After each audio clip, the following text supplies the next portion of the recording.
Now, the World Bank downgraded its forecast of Russia's GDP growth for 2012 by 0.3% to 3.5%. Now, Russia's GDP expanded by 4.2% last year, making it the third fastest growing major economy. That's only behind China and India.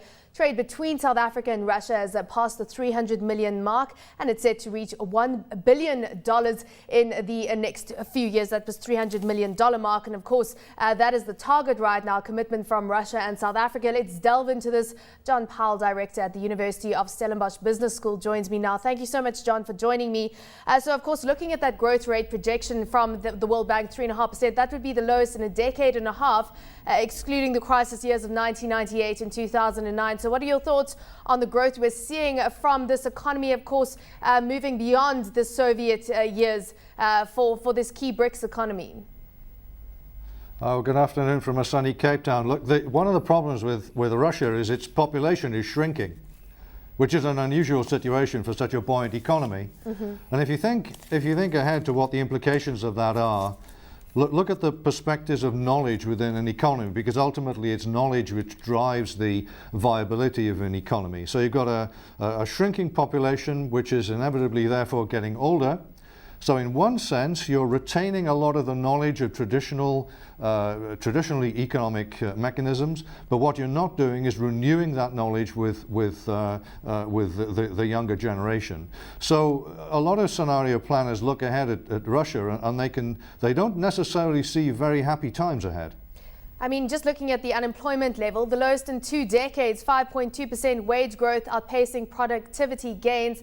But when it comes to the investment needed to kind of spur Russia into the next phase of its growth, you've got capacity levels actually sitting at the upper end of where they can be. So you really need the investment. Is the environment right now to spur the investment? What is Russia's stance when it comes to foreign investors particularly? Look, the jury's still out, because no one really knows which one of 3 ways in which Russia is going to move. Now, you can characterize the situation in 2 dimensions. One is the extent to which the economy is diversified versus whether it's what they call rent-seeking. In other words, it's exploitative of its mineral resources. And to put that very simply, we're saying, is the country in a position to take what it wins from the ground and put it into a wider industrial society? So that's the first dimension. The second dimension, and it's very important in Russia, is to inquire whether the political economy is stable or not. Everybody will have heard of the oligarchic context within Russia, and whether it can sustain a political stability. And depending on which way those 2 factors work, then it will go into one of 3 scenarios. I mean, scenario number 1. Yeah, go on. I was just saying, which scenario have you attached the highest probability to? Because that's, of course, what you do in scenario planning. Well, scenario planning is much more to do with making a robust strategy, which will give you returns even if the worst happens. But I mean, I can answer your question on a personal basis. But my feeling is that we will get to a position in Russia where the economy is still rent-seeking. In other words, it's winning minerals from the ground, but not putting it back into the economy. And I think foreign direct investment from the rest of the world can help there. But at the same time, my feeling is that you are going to come to a state of political stability. So that's like the second best of the 3 scenarios. The best one, of course, is where you've made this investment into a distributed economy, a diversified economy, and you've got stable politics. Now, Africa and the rest of the world can help Russia here, because that political stability will also come from imported knowledge as well as capital coming in. So is that going to be the biggest challenge, John, for Russia, getting in the skills, getting in the human resources to help with diversifying the economy and help with the next growth phase? It's got to be, hasn't it? You just think it's got a shrinking population.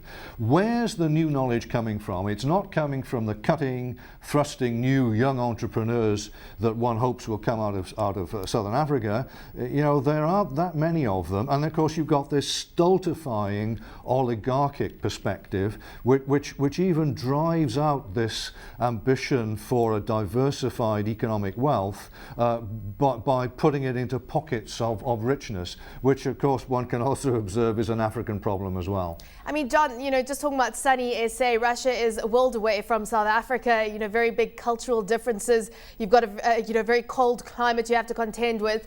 Are they going to be able to lure in the brain power that's needed? Your thoughts on that very quickly. Well, look, I'm a European. Russia doesn't seem that different to me from Germany. Okay, they speak a different language. It's a bit colder in winter, but they're Europeans. They absorb quickly. They have a very strong perspective of history. Whereas in Southern Africa, our perspective is that of multiple perspectives within the contemporary scene. The Russians are smart. The people in the Soviet Union were smart. Just because they had a different perspective from the rest, they can do it, and they can mobilize the knowledge and the investment that we can bring from Southern Africa. And maybe Africa has something that specifically it can bring to bear on the Russian problem because of our ability to deal with that political and social plurality. Mm-hmm. Now, just looking at some of the companies here in South Africa, big companies like Barloworld, which works in the mining space. You've got Everaz Steel that has operations in Russia. What is your knowledge of the kind of exposure that South African companies have to the Russian economy? Well, here's an interesting thing. I was talking to the director of our Institute of Futures Research at Stellenbosch today, and he pointed out that the Russians, because of the melting of the ice cap, they've just discovered a diamond field that will satisfy world demand for the next 3,000 years. Now, if that isn't good news for Russia, I don't know what is. Yeah. But it might create some challenges in terms of supply into the diamond market for South Africa. So that's a risk exposure to me. Yeah, there certainly is a risk exposure given Anglo-Americans, I suppose, recent purchase of De Beers from the Oppenheimer family. Let's talk about trade relations between South Africa and Russia. Russia isn't a key trading partner right now. Are there opportunities to enhance this trade relationship? Do you see that happening in the future? I think there are opportunities. Don't forget that the level of technology that the old Soviet Union had. Now, Russia, of course, is not the Soviet Union, but in terms, for example, of aerospace technology, raw material extraction technology, even automobiles and motor cars, there was a very strong technology base there. And I don't mean technology in the narrow sense of computers and mobile telephones. I mean technology in that raw sense of being able to make things happen in projects. So there's a lot of opportunity there, and again, there's some very smart people in South Africa. I was talking the other night to the organization which represents system engineers in South Africa. Now, I'm a system engineer by background. I wouldn't have expected that South Africa was that strong in system engineering, but the people that I spoke to were very smart and savvy professionals. And bringing that expertise from the developed economy and the engineering economy of South Africa into Russia could benefit both sides. Now, on the whole, John, I mean, we're talking about, key emerging economies like China, which is, of course, projected to overtake the US as the world's largest economy. Looking 10, 20 years into the future, is Russia going to be stronger, bigger, more powerful than it is right now? Is it going to be a key player in the global economy? Look, it is going to be a key player, but what one is always concerned about the rate of growth of the population, and populations contain knowledge, and it is knowledge ultimately which make economies go. I think in a timescale of 15, 20 years, Russia may well run into one of those poor scenarios, but it is of course possible that it gets its act together, it diversifies its economy, and that's what investors have to look at, is the likelihood of the political economy becoming stable and Russian policy transcending this oligarchic, this pockets of richness and diversifying, and that's the risk judgment that investors have to make. Mm-hmm. I can't call it.